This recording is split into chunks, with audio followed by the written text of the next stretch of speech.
Hello guys! Good morning! Ngayon, ang lulutuin ko ay sweet and sour fish. Ayan, meron akong cream dory, binabad ko sa kalamansi, garlic, paminta, at inilagyan ko ng isang itlog. Tapos, babalutin sa harina, piprito ko, tapos igigisa ko lang sa may pineapple. Mamaya balikan ko. Ayan, nagpiprito na ako.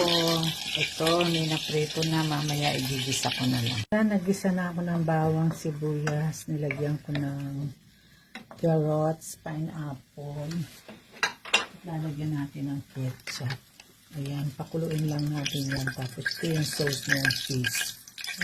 Ayan, luto na yung aking sauce. Ibubuhos ko lang po dito sa aking fish. Ayan. Ayan na. Now it's ready. Let's eat. Ayan, meron pa tayong mojo. Thank you for watching. Bye.